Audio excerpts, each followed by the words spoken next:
Swayam Prabha. Digital India. Educated India.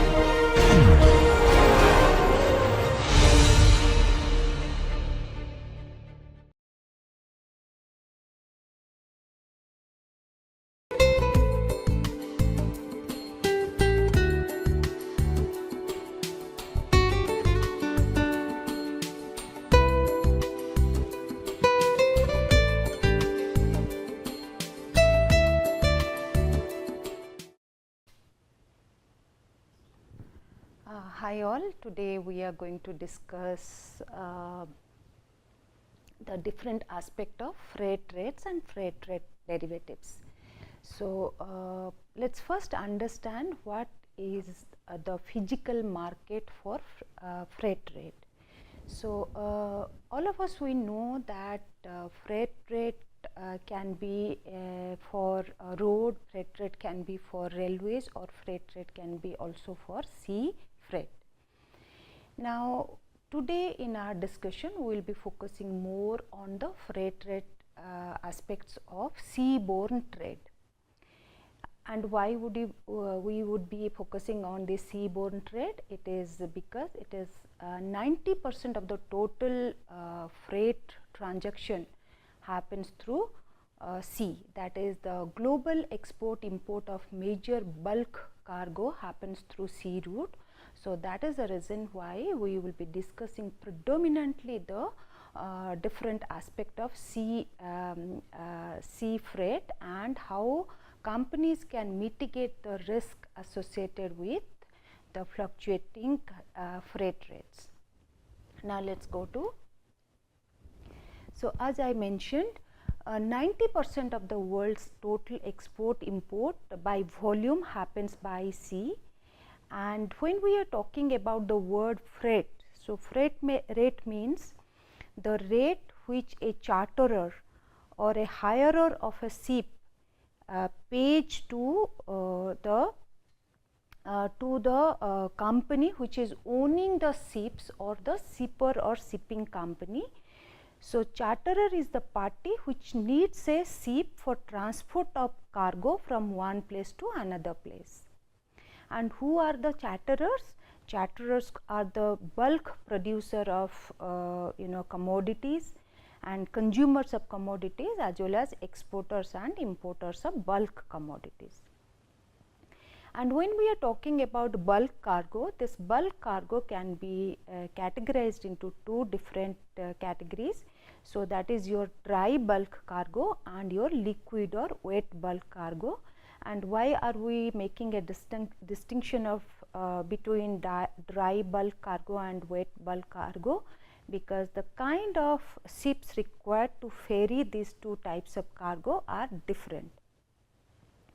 And when we are talking about dry bulk cargo, it is predominantly used to carry coal, iron ore, soybean, sugar, cement, and wheat, etc. These are steel, these are your major bulk goods which gets transported across sea route.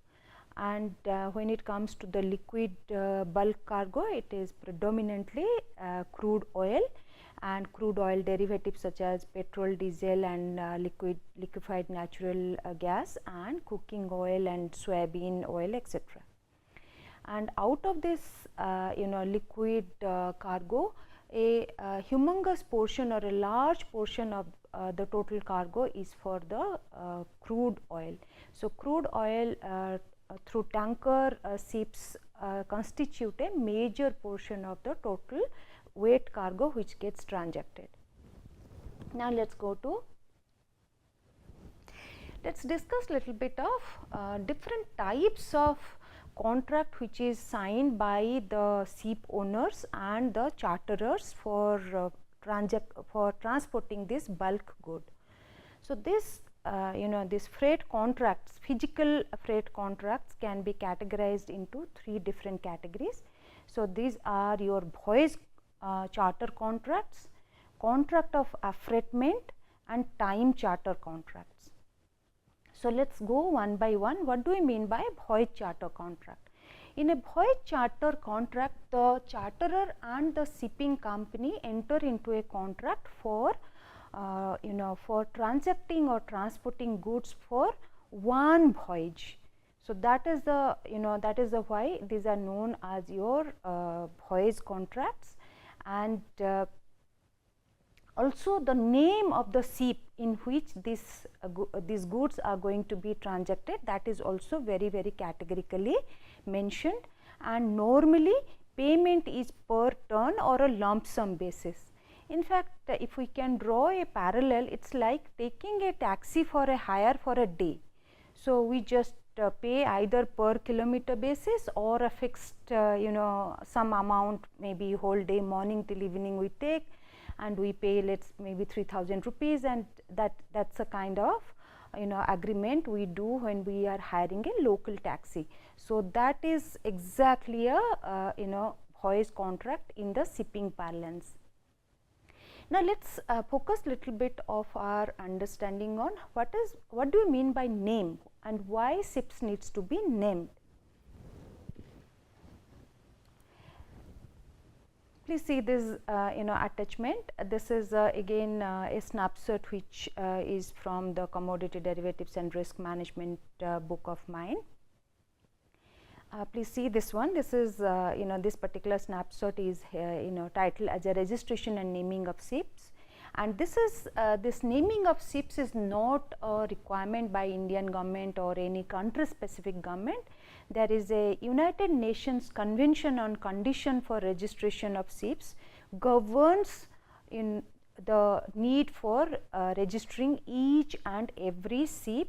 And as you can see more details, in case of India, a ship can be registered at different ports in India, and these are known as ports of registry. And in India we have 5 ports of registry. These are your Mumbai, Calcutta, Chennai, Cochin and Marmagao port, and each registry port has to appoint a registrar of ships, and that registrar will keep a record of all ships which are getting registered under that port, and who is the owner, where it was constructed, what is the what is the tonnage it can take, and what is the age of this particular ship. So all this information are recorded in the registry, and the Director General of Shipping maintains a central registry containing all records maintained by these 5 ports of registry. Now just as a trivia, nothing very important, but just out of curiosity I tried to find out what are the names of the ships which are owned by Shipping Corporation of India. These are, if you can see, these are some Desh Saman, Swarna Kamal, Vishwa Ekta, Desh Vishal, Desh Vibhor. So you can go to this Shipping Corporation website, and you can browse through to see the different kind of vessels, different kind of tankers, different kind of ships Shipping Corporation of India is owning, and what are their names, the date of registration, the tonnage and all. If you are interested, you can go to that website and learn more about it. Now let's focus a couple of minutes on understanding what is exactly a voyage charter contract. How does voyage charter contract looks like? So again, this is a sample document I have downloaded from the website, internet. So if you see, let me increase the size little bit. Who is the charter party? Voyage charter party means the party who is taking on lease, and place and date where it has been signed, who is the ship broker, and who is the owner of the ship, who is the charterer detail, what is the vessel name type, what is the cargo carrying capacity of the vessel. So all these informations are clearly mentioned, even if it is for a one time transaction, one time a voyage, but still both charterer as well as the shipping company has to enter into a contract. And this is the other details about this particular journey or this particular voyage is also needs to be identified, and both parties like signature of the owner and signature of the charterer. So, this is will be there. So, this is how both charterer and the shipping company enter into a contract for voyage, single voyage charters. Now, let us go to the next kind of a contract, which is your contract of affreightment. So, what exactly do you mean by contract of affreightment? Contract of affreightment is a contract in which the charterer and the shipping company enter into contracts for more than one voyage, but for a specific route. So, let us say I have given in this example here, if you see, an iron ore exporter from India maybe is interested to export iron ore to some Chinese company, and at the end of the every month for a coming 12 months. So, instead of entering into 12 charter 12 voyage contracts, this company can enter into one charter contract, and normally this kind of a contracts do not have a name of the ship mentioned in the contract, because the shipping company may have many ships, and depending upon the availability and depending on other conditions, the shipping company is going to deliver the required goods at the designated port by the designated day, and these contracts, that is why these contracts normally do not have a name of a specific ship mentioned. So, this is the contract of affreightment. So, now let us come to a little long term contract, that is known as your time charter contract. So, in case of a time charter contract, the charterer completely hires the ship for a specific period of time. So, in this kind of a contract, all costs, that is bunker cost, crew cost, port cost, all these are borne by the charterer. So, what do we mean by bunker cost? Bunker cost is the fuel cost, basically the fuel which is used for ferrying these big large ships are known as your bunker fuel, and this bunker fuel is again distilled from the crude oil, and it is little heavy and thick oil. So, it is thicker and little impure as compared to your petrol or diesel, and this when a charterer takes a ship on time charter, the charterer pays for all cost of operating the ship, that is your bunker cost, crew cost, port cost, and any other attendant cost associated with running the ship. And why the charterer will enter into a long term contract? The charterer will enter into a long term contract because it may be needing that ship for its own day to day operation, or it can also become a it can enter into voyage contract or contract of affreightment if it does not have a use for the ship for to the full extent, or it can also relet the same ship to another third party. So, as far as the contracts are concerned, let me summarize. As we discussed, there are three types of contracts which normally charterer and the shipping companies enter into, that is your voyage contracts, contract of affreightment, and contract time charter contracts.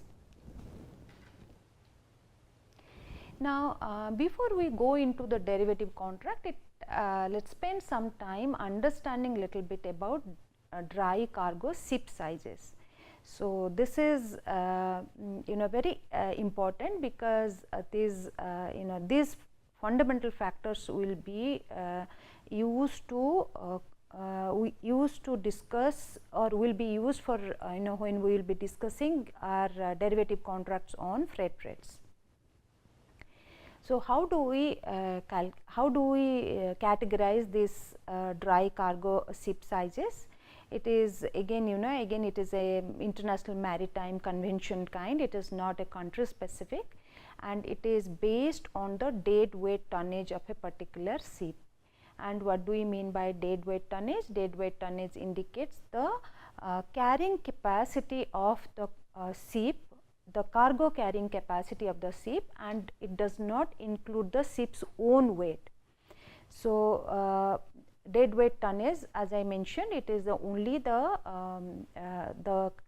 cargo carrying capacity of a particular ship. So, if a ship has somewhere within 28,000 to 48,000 dead weight ton capacity, then it will be treated, it will be known as a handy size. Otherwise, the larger next larger ships will be known as Supramax, and Panamax ships will have carrying capacity of 65,000 to 80,000 ton, but there are also another interesting aspect to it. These ships have to have some specific dimension in terms of length and width and depth, because these ships have to go through the Panama Canal. So, depending upon the size set by the Panama Authority, Canal Authority, these ships cannot have a longer dimension or bigger dimension than what has been mentioned. Similarly, you have bigger, even bigger ships which have a 75,000 to 150,000 dead weight tonnage capacity, and they sail through Cape of Good Hope, and that is why they are known as Cape size. And there is even bigger ships which are known as China Max, and they carry normally 380,000 to 480,000 dead weight tonnage capacity they have. And there also these ships also have certain dimensional restrictions, because the port infrastructure of the China should be accommodating these ships. So, depending upon the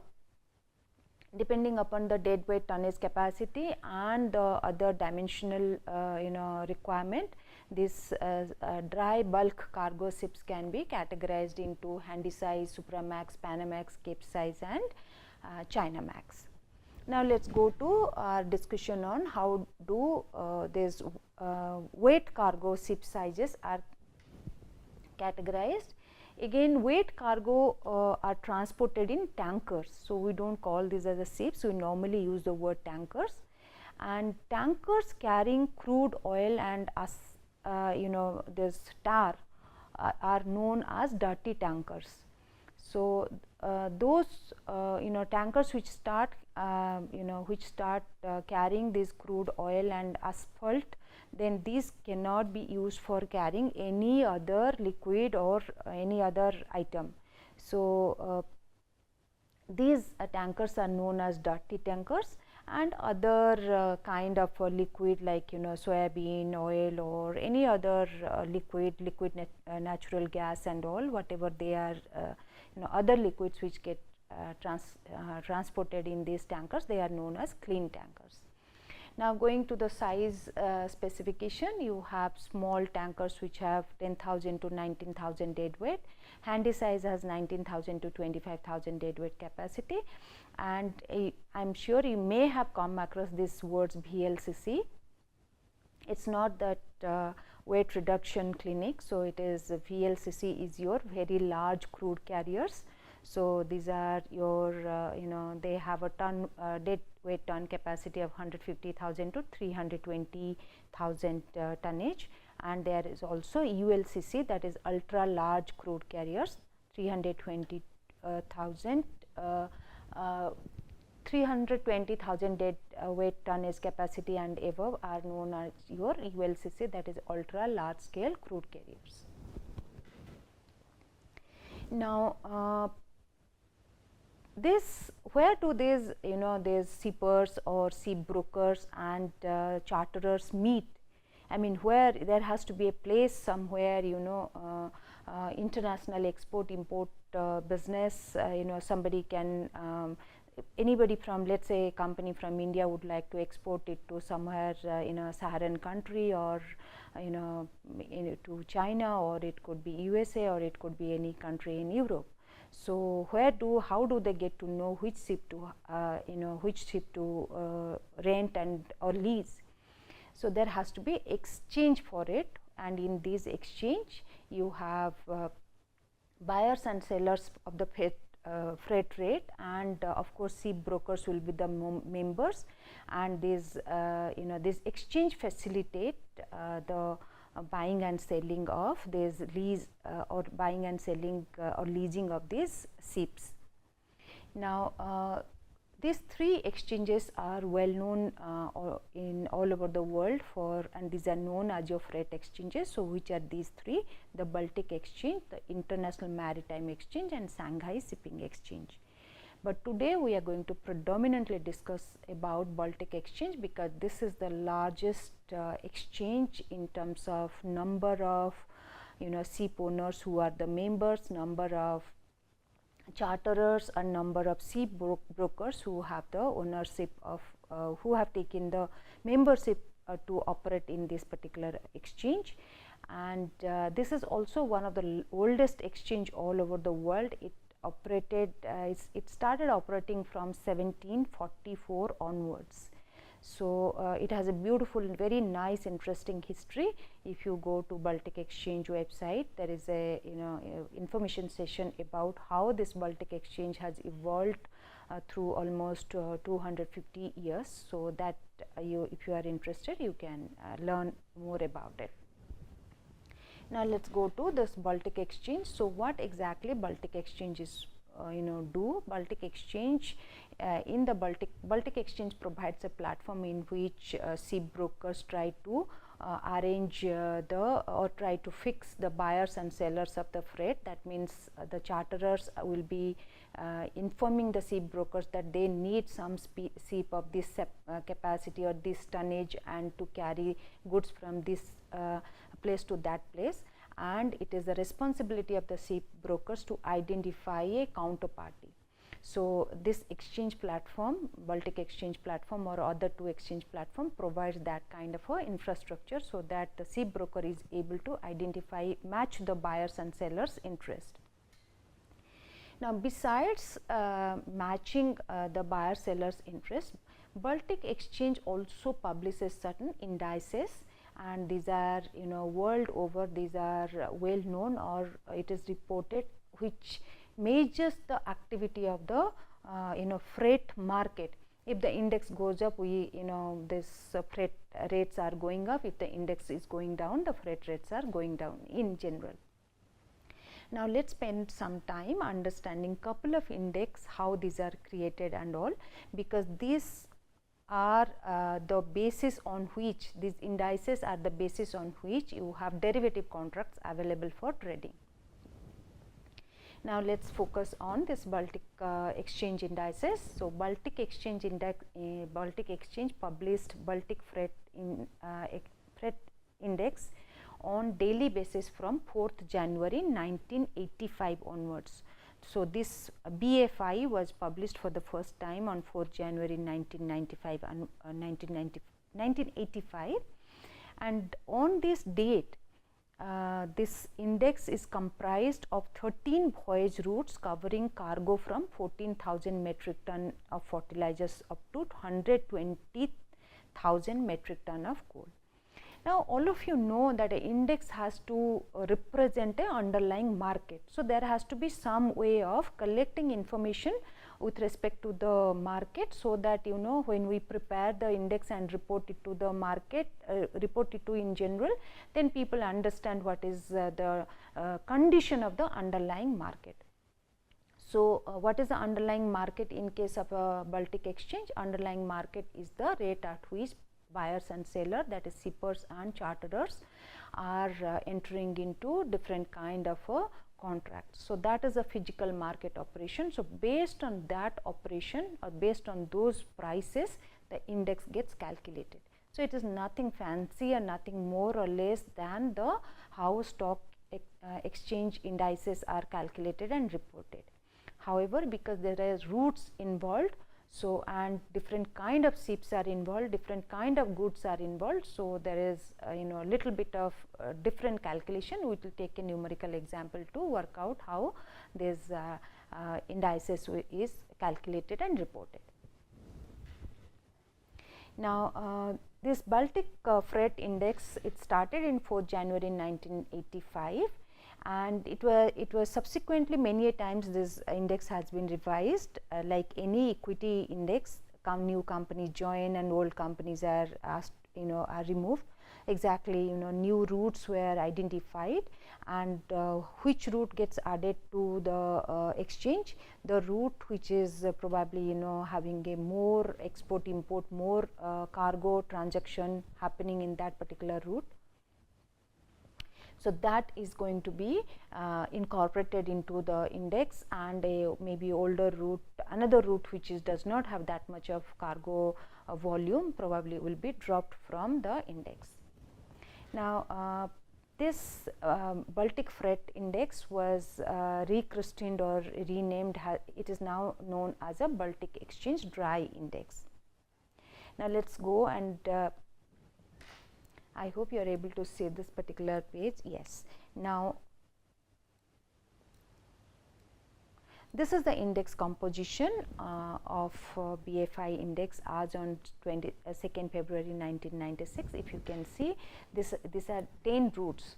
So the exchange committee, index management committee, had identified these 10 routes, and what are the vessel size in these 10 route, and what cargo normally is going in these routes, and what is the route. So this is your, let's say, US Gulf to South Japan. So this is one route. You have Sko Pesaro to Taiwan, Japan. You have Hampton Roads to South Japan. So different routes were identified, and each route has been given a weightage. So depending upon the total cargo being transacted in that particular route, different routes were given different weight. So and who calculates and reports these indices? So you have Freight Index and Futures Committee. The Baltic Exchange has a Freight Index and Futures Committee. That committee is responsible for calculating and maintaining each of these indices.